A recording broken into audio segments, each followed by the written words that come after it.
good, fresh as a daisy. What happened? I feel fine, have my coffee, watching the show like I do every morning, and sadly, I've become part of the show here. I left my EpiPen in Craig's dressing room when I was there filling in for Craig a couple of weeks ago.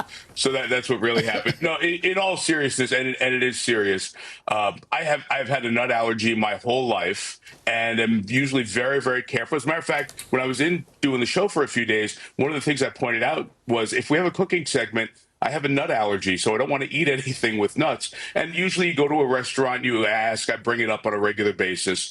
And whatever I ended up eating during the day, usually you do that snack grazing that a lot of us in TV do, so you're not eating a big meal before you go on the air. I ate something that had a nut in it and had a nut allergy, causes your throat and your nose and all that stuff to kind of clog up and swell, and it affects your breathing a little bit. So wasn't feeling well, couldn't go on with the show. Took an EpiPen shot, got treated by EMTs, felt better as about 8, 9 o'clock came along, but it takes a while for it to get out of your system. And thank goodness Ahmed Fareed, who's great, was there and filled in more than ably. The show went on without us. Hey, Mike, a lot of folks may not realize that I guess May is National Allergy and Asthma Awareness Month. What do you want people to take away from Tirico's experience? People, including me, I did not know until someone reached out via social media yesterday that May is National Food Allergy Awareness Month. And there are over 30 million Americans with food allergies. And you see it very prevalent in still adults and even more as you go by. I had it as a kid and people had no idea. They thought I was silly and making it up, but it's a real thing. My son has it. Lots of us know someone who has a food allergy. So read labels, and I do as often as possible to check.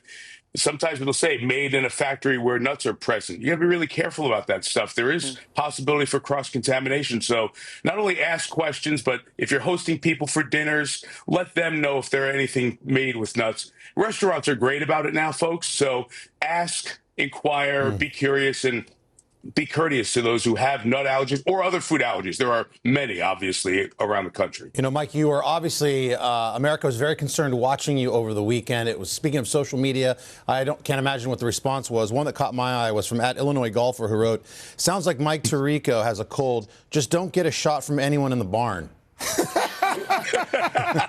Good advice. All the horses are tested. They're all fine. That's a good one. That's among the good ones. I will say, one great part of being a part of the Today Show family, I heard from everybody there before I fell asleep early Saturday night. Everybody was so genuine and true, and people reached out. It was very kind.